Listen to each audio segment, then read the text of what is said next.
I do have the chat window up tonight, so if you guys have any questions during this webinar, feel free to post them there, and I will address them as soon as they come up.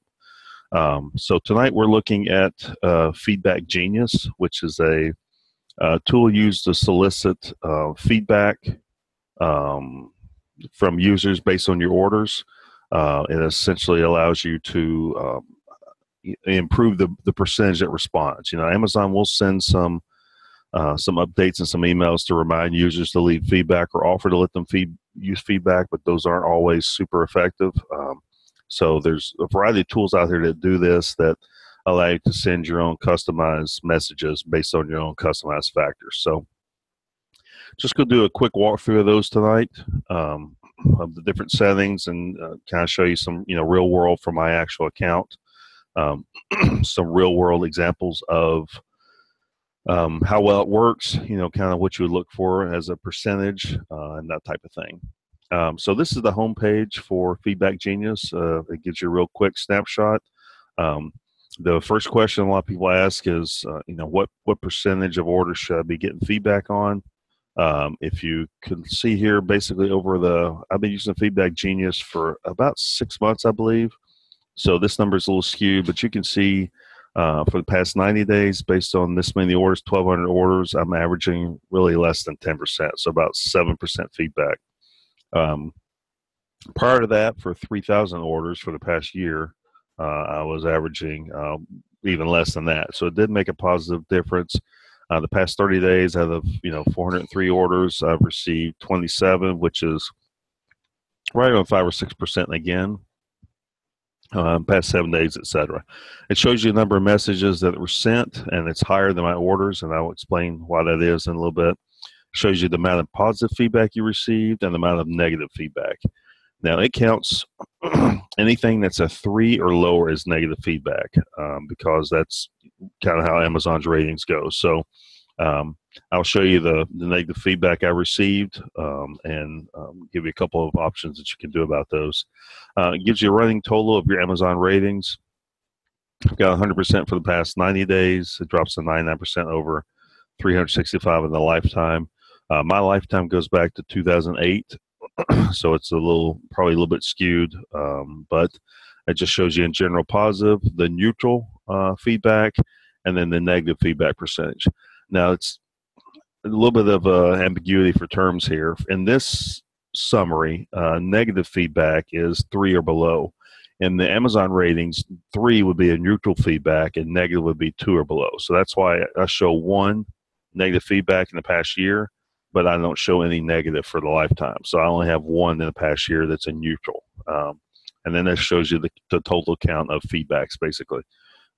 Just some boring account status, which I'll get into these extra emails, and then just a running total of how much email is being sent, along with some recent messages. You can click on each one of these messages and see which one was sent. You can also click on the order number and see the actual order number. So a good way to find out for an order number if you actually sent the feedback or vice versa. Let's skip over messages for now, because that's going to be the longest, most detailed overview. Let's go to feedback. This is where it shows you the feedback that you've received. So this is the 3 or below, which would be negative in the first half of the summary screen or neutral on Amazon. So you can see I have 2 over the past, 1 in the past year and 2 lifetime that were 3s. This first one is one of the most, I think, aggravating or difficult feedbacks that I could receive, or that you could receive as a seller. In the seller, the feedback, the seller basically clicked customer service received, yes, satisfied with it, yes, yes on all the options, still gave me a 3 and did not put any comments in there. So when that happens, it's difficult to get Amazon to remove it, because you can't really argue it's a product review or any of the violations, because they offer no comments. If someone leaves you a review and it says, this is the crappiest stapler I've ever used, it jams, it does this, it does that, you can open the ticket with Amazon Seller Central and have that removed, because that's product feedback. If they leave you negative feedback because it arrived damaged, it was late, I didn't get tracking information, anything to do with from the time it leaves the warehouse to the time they get it, and you're an FBA seller, then you can also get that removed, because Amazon will frequently do it automatically, but Amazon will take ownership for that and say that it's fulfilled by Amazon, so they take full ownership of it. Now, when I say removed, it's not deleted from your profile. It's just struck through, and then Amazon leaves a comment saying that this item was fulfilled by Amazon and we take full responsibility for it. So those are a couple options if you get, those type of feedbacks. But when they don't leave any comments, you're pretty much stuck. There's not much you could do to get that removed. You can still open the ticket and try, but if they don't do it or they push back, you don't really have anything to argue with them about, unfortunately. So this is a good way to show you the feedback that you have received that's not good necessarily. There's some quick links to view your feedback on Amazon, which is the typical page everyone's seen that shows you your feedback as buyers see it. And then your feedback through Seller Central, which takes you through your seller rating view in Seller Central, which gives you a little bit more detailed metrics. See when your feedback is being left. That is a feature that they've added for not the base level account, but every account above that. That basically shows what percentage of feedback is left based on the number of days after delivery that you send your message. So 0 days after delivery, meaning the day it's delivered, 5.5% of my feedback for this time frame, which is the past, well, actually, it's the past 3 years, so forever. 5.5% of it is received the day that it's delivered. The majority of it, as you can see, comes 1 day after it's delivered and 3 days after it's delivered. 4 days after it's delivered. So you can use this after you've been sending your messages, because you could customize when you send your messages. Either the day it's going to be delivered or X number of days afterwards. You can review this and see when it makes the most sense to send your emails. So for me, 3 to 4 days after delivery is kind of the sweet spot for the second email, if I send a second email, but the majority of it is occurring 1 day after it's delivered. So this is kind of a handy metrics to go back and just kind of sanity check that you're doing optimized. There's a monthly overview, which let me pull that up here. That basically just shows you by month the number of orders, how many messages were sent, and how many were sent per order, the number of feedback, and your feedback rate. So that's just a good way to look back and see if you get a more on 1 month than the other, or when they start getting sent, or that type of thing. They just added this, as you can see, it's new. They just added this recently, so they don't have the stats built all the way back. And it looks like, they're not skipping any. They just only went back, it looks like, to the beginning of the year. But once you sign up, that'll kind of give you a feel for, if you get more feedback on, say, your Christmas items or, Easter or what have you. Sent just shows you the sent messages, and this is super handy. Like if I get a feedback on an order, I can just click the order ID here, and it will pull up the actual message that was sent. You can do the same thing for Seller Central, so this is only handy really if you're not in Seller Central. You can also filter basically on the specific message that you sent, so it loads all your messages in here. Or you can filter on the buyer email, which, since Amazon masks the buyer email, that's not really helpful unless you get like a strange message forwarded to you from the Amazon email saying, hey, I don't like this or whatever, and you can't readily tie it back to your order. That's a quick and easy way to do that. Let me look in settings here too, because there's a couple other features that they have buried in here that I want to show you. There is a search by customer name, which I think is handier. So if very rarely do you get phone calls. I've only gotten, I think, one, but some buyers have the ability to call the seller, to ask information about the order, primarily in merchant fulfilled. But if you ever get an irate caller or a message and they didn't leave a message ID, if they just look up your name, your company name on the internet, you can search by user or name. So like here's a Lisa Feldkamp. So if I get a message from a Miss Feldkamp, I can search by Feldkamp, and it will take you right to the actual buyer's name. Now, buyers can put just first names in here. They can put silly stuff. So this won't always work, but it's just, one other good thing that you can use to run stuff down if you need to. There's also manage email blacklist. One thing per Amazon's, well, I don't know if it's Amazon's guidelines or not. It's just good practice. But when FeedbackGenius, at least, and I believe all of them have done it, all the tools I've looked at do the same thing. But when they send you an email saying, hey, your item's out for delivery, leave me feedback, we'll go through the emails in a second. At the bottom, there's a link they can click to unsubscribe. If they click on that link, they will no longer, as a customer, get emails from you. So any of the emails you send in FeedbackGenius will no longer be sent to them. So that's a great way to kind of take the sting out of customers that complain, about getting the email or that don't want to get the emails, because they can self-unsubscribe. I've only had, out of, the number of messages that have been sent, over the lifetime, I think it was, what was it? Well, in the past year, 4,427 messages I've sent. I have only received one person complaining about the emails. They sent me a message. I believe they left me feedback. It was actually decent feedback, but they said, I got sent a bunch of emails and just leave me alone. I just want to buy it, and on and on and on. So I verified that they did unsubscribe. So they're added to the list, and I sent them a message and apologized and said, sorry, we send them out to keep people updated on delivery and to make sure you're happy with it. We don't mean to, bother you or offend you. I see you've clicked on the blacklist, so you will never, ever get an email from us in the future, yada, yada, yada. So if you do get someone that complains, that's a good thing to point out, is that, they can unsubscribe, blacklist, or you can go ahead here and add them by either buyer email or order ID. So if you don't want to look up this email address that Amazon provides, you can just put in the order ID, add them, and then they won't get sent any messages anymore. So that's a real nice feature. Click back to settings here.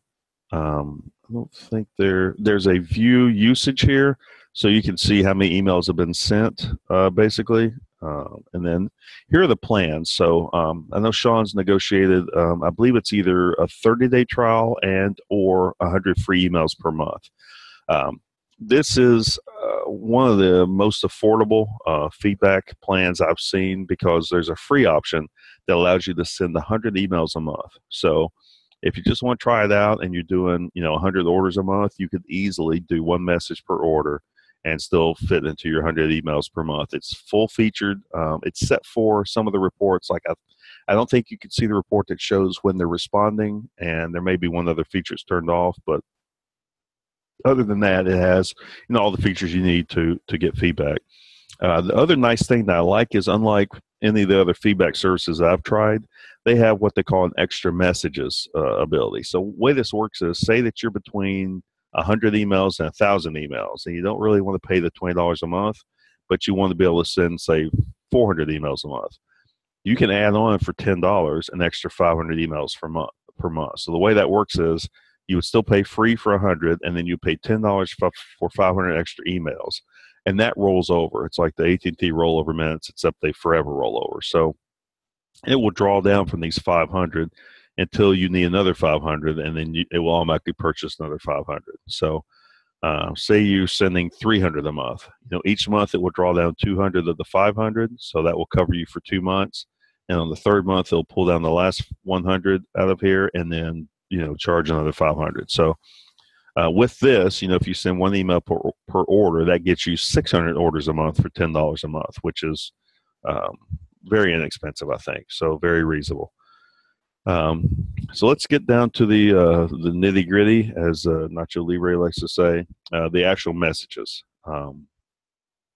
They come with some template messages. I kind of like to be creative, be a little catchier, and I've got some good feedback on the messages not being the same style messages.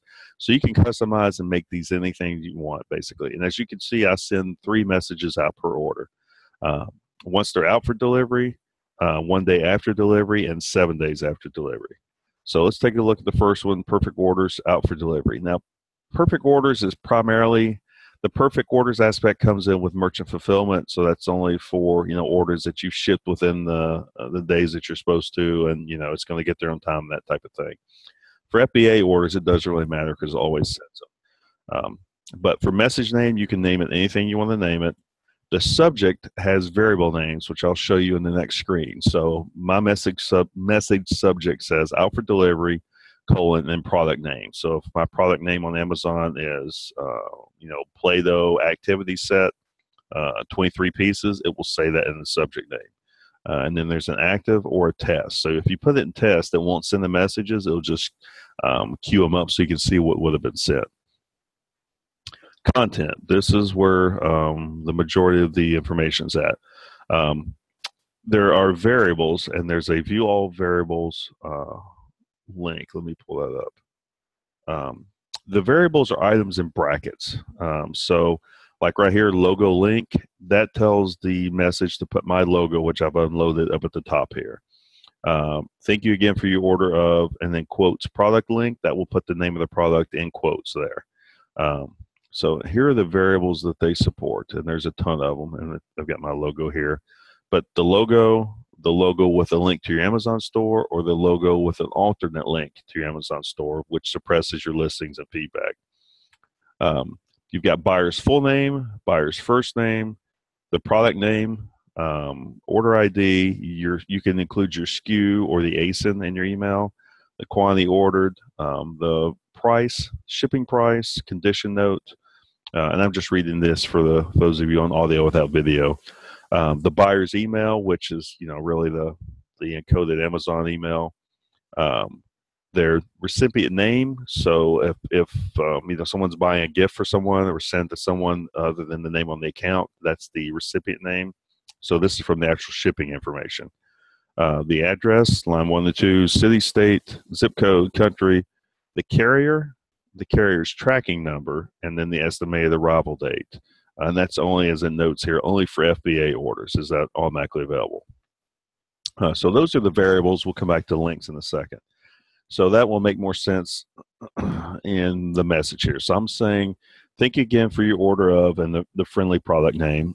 And then I give them a link, which takes them to their order on Amazon. So if it says, thank you again for your order of, world's best cell phone case, and they say, I don't remember ordering that, they can click on this link and it takes them to the product page. So it refreshes their memory, or their order page. And then I tell them, the available tracking information shows that your item is out for delivery today. And it lists the recipient, their shipping information, the carrier, and the tracking number. So that gives them a real, and I've gotten a lot of good feedback on this, so I highly recommend you do this. Especially for people that live in apartments or shared communities, or, if they have it delivered to an office, it lets them know that, hey, today your package is getting delivered. So they have a heads up. So a lot of people really appreciate that, so they can be on the lookout for it, including the tracking number. And so while I'm giving them that useful information, I go ahead and start kind of prepping them for a review. So I tell them, when you receive it, make sure it's not damaged in transit. If there's, any reason that you wouldn't rate this as a 5-star experience, please let us know. And that's a link that clicks on the contact link to email us. And just basically letting them know if anything's fine, let us know so we can make it right. And then the link to leave them feedback in case they have already received it when they read this email and they want to leave feedback right then. So just short and sweet, really more benefit to the buyer than me as a seller. So it's kind of non-confrontational for them. Gets right to the point. This dictates when these emails get sent. So I'm saying I want to have it sent as soon as possible after the order has been marked out for delivery. So your choices are, you can send it anywhere up to 10 weeks after whatever trigger you're using. The triggers are after the order's been confirmed, after it's been shipped, after it's been marked out for delivery, or after it's been delivered.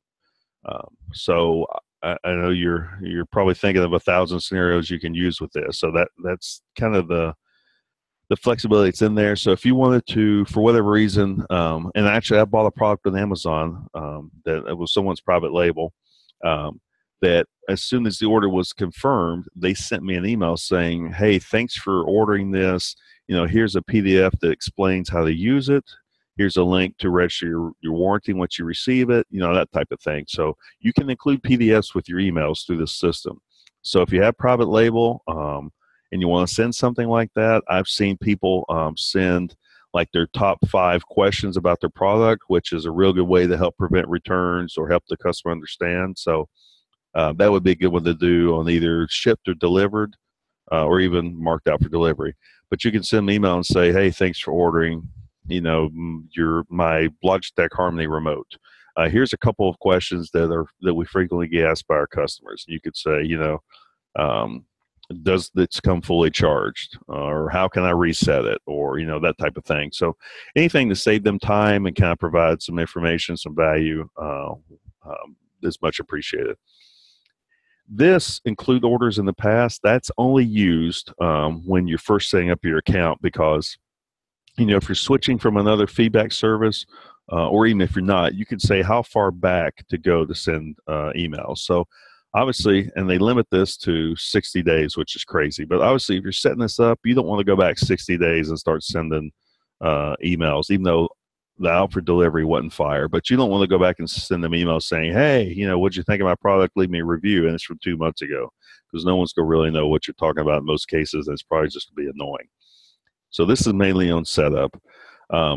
Priority is if you're just really cranking out some emails to people, you can specify a priority so that, for instance, say there's a delay in Amazon shipping confirmation and it's marked out for delivery at the same time it's delivered. Then you can set a priority, so you could say, hey, if here's an example here. Hey, your item's out for delivery, but you want to make sure they know it's been delivered first. You can make the delivered one a lower priority, so it will get there before the marked out for delivery, or vice versa. I don't really use this for anything, but if you're doing a very specific email chain, that would be handy. And then here is where you can specify the range for orders. So you can either go in the past for orders that were completed, or if you want to go for a specific range of orders, like if you're setting up a new email message, or as they say, moving from a system, you can set a target date. So once you say you're getting this set up and you want to start happening October 1st, you can have it set for October 1st, and so any orders after that will fire, or the ones before. Like if you forgot to send warranty information to people, and you think, crap, I should have sent this, then you could do like a warranty information, retro or whatever message, and then you can set it for orders placed before a certain date, so that usually the order before then would get it. Filters, a lot of information here, very useful. I played around with these on one of my product exclusives, but didn't really pay off, so I didn't do much with it. But what this would be great for, and specifically like those warranty informations or PDFs, you can have it send this message or the message that you're creating here only if it's a specific SKU, and you could do a comma separated list. So you could do ABC, comma, DEF, comma, etc. By ASINs, you could do a SKU pattern. So for instance, the exclusive I have on Amazon, all those SKUs start with the same first 3 letters. So I could just do first 3 letters, star, and then they would send them to all of those. Or you can do it to everything except for a specific SKU. So I've heard some people use this, like if you do a mixture of retail arbitrage and like a yard sale, I guess, you may not want to send feedback requests for yard sale used items. So they code their SKUs with they wouldn't use used, but if you use the word used in your SKU in the beginning, you could say, use a star or asterisk, and it wouldn't send this message to any SKU that was purchased and that was used, for instance. From fulfillment channel, pretty self-explanatory. You can set this to either send for FBA orders or merchant fulfilled. Here's another way, if you didn't want to do the used SKU, that you could filter out used items. You could set a minimum condition. And I have that set to new already, but you could say, hey, if anything's below like new or below very good, don't send this, because the general school of thought is anything less than new item, you're kind of poking the sleeping bear by asking for feedback. So someone orders a book, it's like new, but you graded it very good, undergrade it to be cautious, but they get it and it's got like a dog ear on the cover or something that they didn't really appreciate. If you send a message saying, hey, thanks for your purchase, what'd you think? That's just kind of asking for trouble sometimes on used items. That's personal preference, but that's just kind of a good rule of thumb. You can restrict it by shipping country, what it is or is not. I used this extensively last year during Christmas and had a lot of fun with this and really enjoyed it and got some good feedback.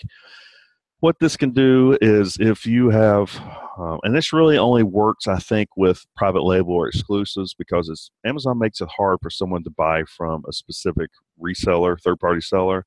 So the odds that a buyer is going to buy a product from you and know your seller name, be that impressed, is slim. But the fact that they would go back on Amazon and find you and search for items from you is even slimmer. So probably not much value there. But if you're doing like exclusive or private label, you can do custom messages for repeat buyers. And if you turn that on, you can say, okay, for their second purchase, send this message. For their third purchase, send this message. I think you can go as deep as, I think it's 10. I'm not sure. I'm not positive. I can look that up. But, on the second purchase, you can say, hey, welcome back. Thanks for buying one of our products. Here's a coupon code for being a repeat customer. You can load it with tons of marketing information. Third purchase, fourth purchase, you can even include in the message, hey, thanks for, your second purchase from us. We track all your purchases and appreciate your business. So on your fifth purchase, we have a special gift for you. Anything you want to do to kind of try to build loyalty to a private label or an exclusive product.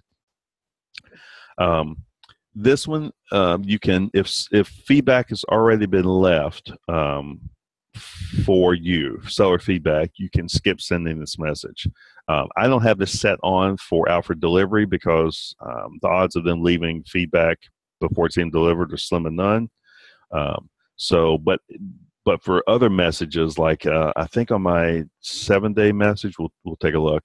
I think that's set to not send it because obviously if the guy got the package and then on the 1-day reminder he left you feedback, you don't want to send him another message 6 days later saying, hey, what do you think? Can you leave me feedback? Because he already left feedback. So this is a great thing to turn on. For A/B testing, this is on their higher plans. What this A/B testing in a nutshell is a very popular marketing technique where they want to test the effectiveness of different messages. So like, say they're kind of making the message more masculine and one message more feminine, and they want to see which one resonates with their audience more. So like marketing companies will either put them in different magazines or run them on different TV stations, different pop-up ads, and then track the effectiveness of it. Well, the same thing can be done on the higher plans where you can have one message that's kind of goofy, hey, what'd you think of the product? I hope you didn't break it already. If you think of groovy, leave me a message. And they can have another one that's very formal that says, we've been highly rated sellers for 10 years and, professional operation. We value your business. And you can alternate based on the order digit. So that provides a randomness. So you can say, orders end in 1, 2, 3, 4 on the order IDs, send this message. 5, 6, 7, 8, send this message. So it gives you kind of a pseudo-random sampling, and you can see the effectiveness of your message. So you can see like, especially for private labels. So if you're trying to kind of, or exclusive, you're trying to kind of establish a personality. So say you're selling, I don't know, like a natural food kind of product, for people that are trying to eat clean and that type of thing. You can pitch your message on one hand to kind of appeal to eating clean, removing chemicals, kind of purifying your body. You can tailor another one to kind of being anti-establishment, anti-big agriculture, 2 different personalities, and see which one resonates the most with your customers. So again, that's kind of an advanced setting, and it's only in the higher plans, but just kind of give you a quick overview to let you know that's in there. Attachments, this is where you can add PDF. There's the supported attachments from Amazon or text file, PDF, documents, basically images or PDFs, up to 8 megs. So again, that's a good way. I got what did I order? I ordered a knife sharpener from a seller on Amazon. It was a private label. Came with it came with instructions in the box. And as soon as I got it, I was thinking, I got to figure out where to file this because it had some information on cleaning it and some other stuff. I was trying to figure out where to put it so I could find it in the future. I'm kind of, not irritated with it, but kind of just another to do. But then lo and behold, later that day, I got an email from them saying, hey, thanks for your purchase. Here's a PDF of the manual. If you have any questions, blah, blah, blah. So I love that because then I immediately threw away the instruction manual and knowing that in Gmail, I can search and find that email fairly easily. So if you're doing anything that uses instruction manual or warranty information or even frequently asked questions, you can include it as a PDF in the image, and it's super useful for people. So that's what my initial message looks like, and I'll go back and show you a couple more messages just to kind of see the different settings, and then we'll cover links. So this is feedback reminder after delivery. So this is where after it's already been delivered, I'm saying, hey, if everything was met, would you mind leaving us feedback? We'd really appreciate it, that type of thing. So again, entirely different message, and I'd be happy to share this in the Facebook group if you guys want as a template, or there's some really good templates that come with the software. Sorry about that. I've got a throat lozenge that was stuck to my cheek, so I had to scoot it over. So this starts out with the logo link, because I kind of want to reinforce or remind them who it's from. Same first name. I'm thanking them again. The beginning text is very similar. And then I say, your order was delivered a few days ago. Hope you had a chance to inspect it, make sure everything's right. And again, and this is one thing you want to do in your messages, I'm again saying, hey, if you have anything wrong, please let us know. And I give them the link right there so we can correct it. Because anytime you can intercept complaints before it ever makes it to the actual feedback, you're winning. And this has paid off for me several times. Even if no one ever left me feedback as a result of the service, I would keep paying it just for this opportunity to kind of intercede before someone gets really mad. So I've had people contact me and say, yeah, now that you mention it, I thought this was bigger and this and that, or, some other complaint. And it gives me a chance to deal with them right then and there, which every single time so far has resulted in a great feedback rating. And they always go in there and say, hey, I had an issue, but I contacted the seller and they fixed it right away, highly recommended, that type of thing. So for me, this is really the bread and butter, the real purpose for using the software is to get on people's radar and give them a chance to tell me if they're unhappy before they tell Amazon. So I go in and just kind of tell them, reinforce that, we've been in business since '99. We take great pride. We really want this to go well. You cannot ask a seller, you cannot say, please click here and leave me a 5, or, don't leave me anything less than 5. You can't really go out and specifically tell them what you to leave. So I just explained to them that Amazon considers anything less than a 4 as a negative. So please rate us a 5 if you're happy.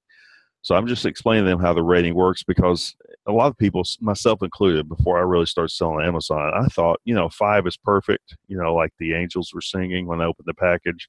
And the 1 is, I picked up a chronic disease from their product. So, 3 as if everything was fine. In my opinion, I would get somebody a 3. A 4 if, I kind of got more than I expected, and a 5 if I was just totally blown away. Well, that's not how it works on Amazon, because anything less than a 5 will ding down your star rating. So I just want to make sure people know that, basically Amazon, a 5 on Amazon is a 3 for most people, basically meaning that everything was fine. So I just explained that in the message. Again, back into the wins, this is sent 1 day after the order's been delivered. So that's basically how this flows. It's just you're telling it what interval after what event. I went back 14 days initially when I created this, so that just basically gets skipped. Same with priority. Filters, I do any fulfillment channel. So obviously the first one saying out for delivery, that doesn't work with merchant fulfilled anyway. But this one, I'm sending it for any fulfillment channel where it's new, And I do, yes, I skip it if if seller feedback has been left. So that's what I'm talking about, where if they left feedback on your very first message, do not nag them on your future messages, because that's just going to aggravate them. And then the third and final message that I send, this is kind of the nag message, where either if they haven't left a review or feedback, or if I can get them to leave a product review, is when I send this. So I have a kind of a funny, catchy email, because they're probably sick of hearing from you by now. I am again giving them a link if they didn't like a product, and then I'm asking them to do the product review link.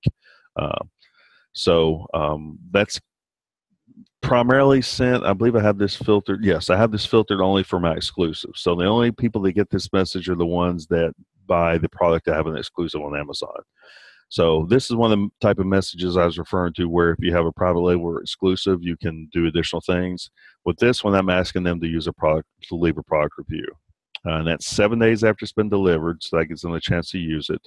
And I'm restricting it to just these SKUs, which are my exclusives. Excuse me, any fulfillment channel new, and I do not skip if seller feedback has been left. And the reason for that is this is specifically asking for a product review. So it has nothing to do with seller feedback being left, so I still want this message to be sent. So in general, I only ask, really, I kind of casually ask when I let them know it's out for delivery for a review.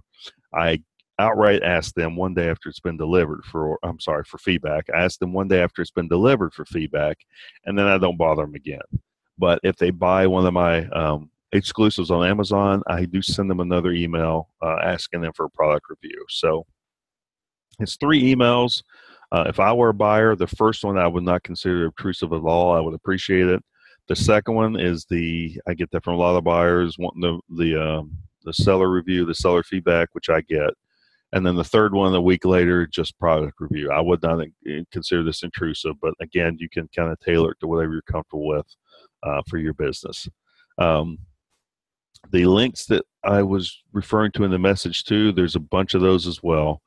The feedback link is the link for them to leave seller feedback. This one is what I use, the excellent feedback link. That links them to their order with the 5 stars already selected. So let me see if I can click on this, if it pulls up a sample screen to show you what that looks like. Probably not going to pull up. Yep, okay. It basically pulls them up to the seller feedback screen where it says delivered on time, that type of thing, and the 5 stars are already selected for them. Obviously, you're kind of relying on some human psychology here to make that work, but obviously that's a good idea. I recommend that. Contact link, you saw that a lot peppered through the emails. That's the link for them to contact you through Amazon. Just as a reminder, a surefire way to suspension land is to try to contact a customer outside the Amazon channels, or encourage them to go to a website outside of Amazon. You can get away with some technicalities on that if it's a private label product. If it's manufactured, you can put your URL on the product. But as a general rule of thumb, do not include your direct email. Do not include your website address. Do not include anything that would route them outside of Amazon, because if they catch you doing that, they have very little mercy on that. You may get one warning shot, you may not, but that's a big no-no. So anytime you reference contacting you or letting you know or that type of thing, always use this contact link so it goes to Amazon. Order link, that's the one we mentioned already, that takes you right to the order in their Amazon account. Product link takes them to the actual product. So I've seen some messages that said, hey, thank you for your order. It's been a few days, so in case you don't remember, you ordered the iPhone 6 case from me. And the 6 case could be a link that takes you right to the product page. Tracking information, you can actually include the tracking link for UPS or whoever is delivering their package from Amazon that takes them right to the UPS or FedEx page. I've had issues with this working a few times, and it's not Amazon's fault. It's I think we've all seen it. If If something's wonky with like the FedEx or the Postal Service webpage, it won't always go right to the tracking information. So you can play around with if you want to use this or if you just want to list out the tracking number. And then here's the links to your store pages that were up here as well. So there's a link to your regular store page and then one without your seller feedback. And then here's the unsubscribe link, which is appended on the bottom basically. So those are the different variables and links. I'm trying to think if we've covered everything. Let me go back to this main page because I know I've referred to a few things that we look at going forward. Oh, this is one I mentioned I would cover later. The remaining extra emails, that's the, remember the 500 emails for $10 a month? That shows how much of those you've used. So I'm on the, I think, 1,000 order per month plan. So I've got 613 left between now and October 11th of my 1,000 order per month. And then I've got an extra 469 of the 500 extra I bought. So this kind of covers me if I have any overages or getting close, basically. And the recent usage, they keep a running count of how many messages have been sent, how many you have left. So like see here, September 12th, my monthly reset to 1,000. So I'm on the 1,000 emails per month plan. So here it reset. So each day it kind of tells me, hey, I'm going from 1,985, counting all the way down. Right before my billing ended, I was just down to 213. So I was well within my plan. It just fluctuates based on volume, essentially. So they give you real good usage on there. If you need help, there's a contact us field where you can fill it in. Their knowledge base is fantastic. They also have a Facebook group where they will post like new templates or kind of seller tips and ideas that are handy. They also own Scope, which is a like a sourcing analysis tool. There's a bunch of those out there, but it's basically the one where you upload UPC code or title and the cost, and it will return to you, what your profit would be, sales rank, that type of thing. Snagshout is a promo code / product review soliciting tool. I'm signed up as a buyer on there basically, and I think it's open to anyone. I'll look and see. But you basically sign up and they will email you or send you a list of what types of reviews are available. And if you take them, you get a discount in return for leaving a review. And they have you post a link to review, just to make sure you actually did it. But, if you like getting stuff discounted and you like writing reviews, it's a pretty good deal. You can see 87% off, 44% off. These are all private label people for the most part that are trying to basically give away the product at cost or even in the whole in return for people leaving them reviews, because reviews kind of lead to increased product placement when people are searching barbecue sauce, 480, that type of thing.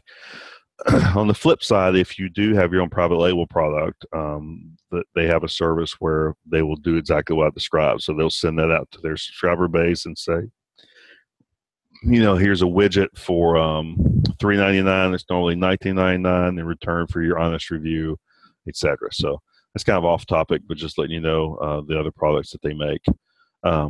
The Scope product that was on this page, I've used that in the past. It's not really one of my favorite tools. It has some issues in some of the data that's returned, but we're going to cover one of the other bulk sourcing tool in the future in detail.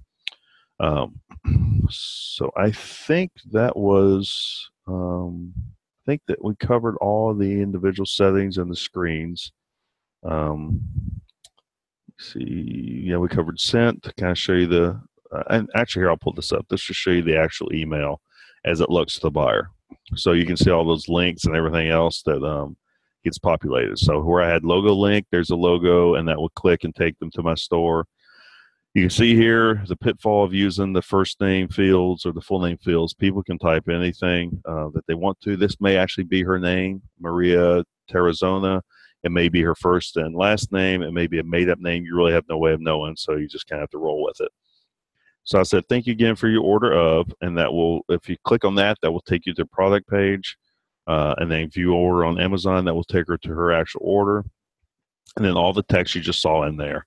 The let us know is a hyperlink that takes you to being able to send me an email. I can tell by the writing this is the 7-day or the 3-day message. And then here's the feedback. So they can click on the feedback and it takes them right to it. And then there at the bottom, we try hard to only send messages relevant. If you don't want any future emails, you can click here. So one click unsubscribe. So it shows you, here's an out for delivery. Thanks again for your order. View the order. Here's the tracking information. Again, I'm a kind of an OCD guy, so it drives me nuts when it's all lowercase and stuff, but you can't do anything about it. You just have to insert it in there and hope for the best. So if someone's being funny and puts Seymour Butts for a name, that's what's going to say for the name on there. But it gives them their name and their address. So, if there's a delivery mistake or something, they have a chance to catch it.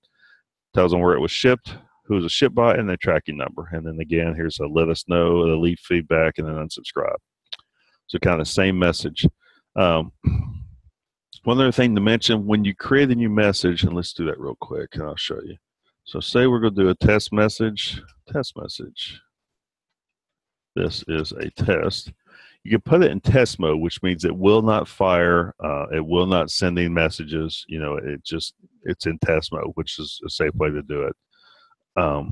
We'll just do a quick variable name. Well, here, I don't even have to do that. Once you set up your email and your template, there is the option on here to save and send the test message. So whether it's active or not, it will save and send you to your email a test message. So make sure that if you sign up for this, make sure you do that and you scrutinize and check everything. I sent test messages and then forwarded them to friends and family and just asked them to proofread it. You really want to make sure it's right before you turn it on and make it active. So make good use of this. It does count in your message count, just as a warning. So if you do the free plan for 100, then and you really tinker with it and you send 100 test messages, you're going to have to wait the next month to start sending them out or buy the extra pack. But it's definitely well worth it, because these variables are tricky sometimes. Like if you try to put like an apostrophe or a quote or something in here, like I think I tried to do, what did I do? I tried doing something with some punctuation and it made the link not work, the variable. So, make sure that you do the test just to make sure everything's working correctly and it doesn't say, bracket recipient where it's supposed to say recipient name. This is a full featured editor, so you can either do HTML, you can do bold, underline, all the typical things, hyperlinks, bullet points, that type of thing, larger text, smaller text. So you can really make it as nice or as functional as you want. And here, I didn't see this originally, but I'm glad they've got it down here. That's nice. They kind of remind you of the buyer-seller contacting rules. So basically they're reminding you can only contact them to complete orders, respond to customer service inquiries. You can't do marketing or promotional purposes. You cannot include links to any website, seller logos if they contain or display a link to the seller's website. So where I had my logo on that message with my company name, I could not have www.companyname.com in the logo on the bottom. So if you have that in there, remove it. Marketing, it's kind of, they don't really describe it here well, but you can look on Amazon's website or talk to customer service.